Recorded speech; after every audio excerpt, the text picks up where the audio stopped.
Hello, my name is Leah Hastings, and today I'll be presenting my research on self-compassion. It's about enhancing self-compassion in counselling trainees, the effects of a single session online writing intervention. I hope that this presentation is informative and strikes a passionate interest in self-compassion and what it can do for you. Okay, so we're going to begin by defining our topic of interest. So what is self-compassion? How is it conceptualized? So it's understood as a self-directed form of kindness, recognition of one's common humanity, and mindfulness. So this is all based on how we respond emotionally to suffering. So self-kindness is removing the self-directed judgment. That's part of our emotional response. And how we cognitively understand our predicament. So if we cognitively understand that it's a part of a larger human experience and extend the same understanding as we would towards a friend, or are we finding the experience very isolating? And then the third component is what we pay attention to in times of suffering. So are we mindfully aware and are praising the only current moment in time, or is this an overly identifying experience? So as we can kind of see through that concept, self-compassion is really exemplified in how we respond to ourselves in moments of perceived failure, inadequacy, or personal suffering. And with our research, we were particularly interested in self-compassion being the inverse of self-criticism and how this can be useful for counselling trainees.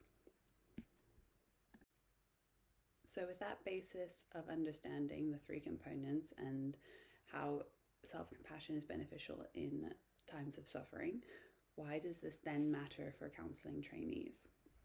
So counselling trainees are individuals in circumstances of trial and growth, and especially ones who are needing to call upon resilience. So we've got some research associated with the fact that counselling trainees are entering a time of intense growth. We're undergoing significant amounts of stress in training. Within the beginning of our career and throughout our career, there's a risk of compassion fatigue, which self-compassion can be a protective factor against. High levels of self-criticism is associated with burnout and the reduction of vulnerability and openness. There's also, I can just speak anecdotally from my own experience and what I've heard from others on the course, that there's a lot of fear and trepidation that goes into starting this course and starting placement, and if you have a tendency to be self-critical, it is definitely heightened through this experience, and we kind of need all the protective factors that we can get. All right, so now that we've established counselling trainees are in this challenging event, this difficult circumstance, what then can self-compassion actually do for us? So this is just a kind of brief look at some of the exploratory research that's already been done about the reduction in negative affect as associated with self-compassion. So one aspect is that self-compassion increases one's ability to reflect on negative events with nuance and less self-blame. And then these are some of the associations that you have with lower levels of self-compassion. So there's a heightened risk of anxiety, depression, psychopathology, post-traumatic stress disorder, alcoholism, self-criticism, non-suicidal self-injury, and aversion to self-compassion. So those are some of the negative associations of if you have lower levels of self-compassion. So we can look at what does it mean if you have higher levels of self-compassion, and what are some of the positive well-being effects. So it's positively related to autonomy, positive affect, happiness, hope, gratitude, curiosity, competence, authenticity, satisfaction with life. There's a positive association with resilience and a greater motivation towards self-improvement even after initial failure. And we will touch more on this a little bit later, but there's a physiologically soothing aspect of it as well. Okay, so we kind of pull all of this together. We've seen what are the risks of having low self-compassion and what are the benefits of trying to improve it and gaining self-compassion. We also have established that counselling trainees are the target population, and they are exactly the sort of people who would need to draw upon self-compassion. We're in a moment of challenge and forced growth. We have our concept, and we can see all the benefits and positive associations. So we want that. We want reduction in negative affect. We want improvements in well-being, and we also, as we embark on our careers, would love some buffering against burnout and compassion fatigue. So that begs the question, how does one increase self-compassion? There's quite a variety of research ways. There's guided audio experiences, there's psychoeducation, so just learning about the concept of self-compassion. There's quite a lot of interest in self-compassion meditation. There's a whole field of self-compassion focused therapy, and then there's also writing. So how does self-compassion writing work? Basically, it's a self-compassionate writing is writing exercises involving exploring a perceived negative or challenging event through the three facets of self-compassion. So you have very simply the necessary elements. You need to have an event that you acknowledge as being negative or difficult. Maybe it's one where you're facing a lot of self-criticism about, and you have to have a willingness to then be self-compassionate and a willingness to draw upon the common humanity, self-kindness, and mindfulness. There is some positive associations that have been researched already with self-compassion writing interventions. So it's associated with an increase in self-compassion, reduction in negative affect, and anxiety. So we pull all of this together, we've wound up with our fundamental research question. So, does a single self-compassion writing exercise increase counselling trainees' self-compassion? Just a little bit of a precursor. The reason we chose a single online is we chose online because we wanted it to be accessible, something that people could do in their own time and space. We also wanted it to be a single state assessment or intervention, because it's ideally a practice that can come in and intervene in a difficult moment in that single experience. We wanted to test the effects of that specifically, so having a tool that you can use to make an impact on that one moment, not related to a habitual practice of self-compassion writing. We also wanted to ensure that our intervention was reflective. So within our study, we had a very simple design. We had a state self-compassion scale as the pretest. We had a guided writing intervention. We didn't keep any record of people's writing or what topics they choose or anything like that, which asked the participants to engage in the exercise. And then once that was concluded, we had the same state self-compassion scale as a post-test measure. So with our research question, we found that it does. Great. Then that begs the question, why does writing help? What's going on here? So there's an element of when writing down one's thoughts, you create a level of psychological distance between yourself and your thoughts. So a similar effect can be found when we speak our words out loud.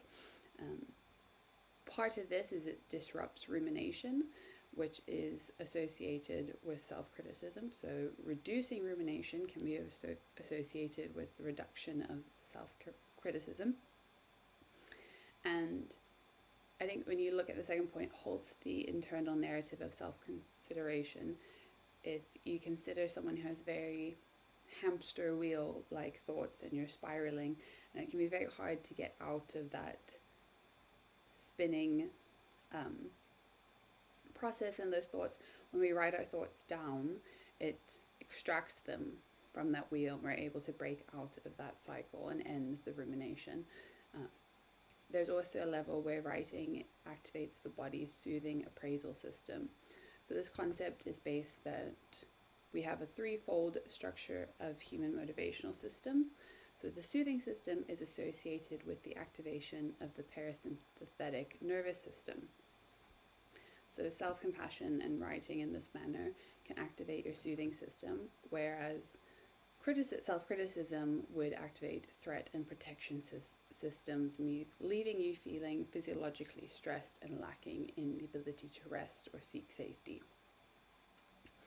So then intentionally improving self-compassion is not only for our mental state, but also has consequential implications for our body and mind. And then the last bit about writing is a reflective process inherently. So reflection is also negatively associated with self-criticism. So as reflection is such a crucial element for the writing intervention and the mechanism, I wanted to explore it a bit more deeply. There are quite a few conceptualizations of what reflection is, but I've included quite a foundational one as just a bit of background knowledge. So this defines reflection as the active, persistent, and careful consideration of any belief or supposed form of knowledge in the light of the grounds that support it and the further conclusions to which it tends. So reflection is particularly studied within the field of counselling, and there are quite a few significant associations for counselling practice. Some of those are that reflection is key to culturally competent counselling. This is a crucial aspect of counselling as a service and improving your ability to counsel everyone. Then reflection increases self-awareness within counselling. It's essential for ethical and progressing practice, and it's also been noted as a factor that distinguishes counsellors of different calibers. About the ethical, as counsellors, we're asked to engage in supervision and personal development, and this is to maintain ethics within our work. And then reflection is a key aspect of this. So why are we doing this with clients, and how are we working with them? Are we maintaining boundaries? Things like that. And then this doesn't only alter the quality of our counselling and our ability to engage, but I think it can also improve our own experience of being a counsellor. So self-compassion can expand our ability to have better support seeking, expanded ability to engage vulnerably in supervision, greater self-attunement leading to congruence. For those of us who practice from a basis of person-centered therapy, being able to be congruent is such a foundational aspect of our work. And then we're able to view clients more holistically. So in the same way that we're able to be mindful and non-judgmental and recognize our own experiences as just part of being human, we're able to apply that lens to clients as well. And then there's also an element where this is supportive for the rest of our careers. So within a field that's heavily based on empathy and caring, there's consideration for burnout and compassion fatigue. And we want to be as resilient as possible in our work. And so self-compassion and with reflection has been shown to be a protection against burnout and minimizes compassion fatigue. And it provides an ability to experience equanimity within sessions. If all that I've said has gotten you itching to try it out for yourself, you're like, yes, I need self-compassion, I want more of this, I've included our writing prompts from our research, and the kind of preface or build-up is just have a moment where you're ready to invite mindfulness, common humanity, and self-kindness in light of a difficult event. And then I will put the prompts on the screen and pause it and write through this experience at your will. Thank you for listening, and I hope that this information has been engaging and beneficial for all of the counselling trainees watching this, and shows how crucial this can be for our practice and for our clients. And I hope it seems accessible and something that is a tangible way to improve our work and improve our experience of being counsellors. And even for those who are not currently in the counselling profession, I hope that this has been something that you can see the benefit of and are ready to add into your life. Thank you for listening. And for those who are deeply, deeply interested in this topic, I've included all my references. There's some very interesting research here about the benefits of self-compassion,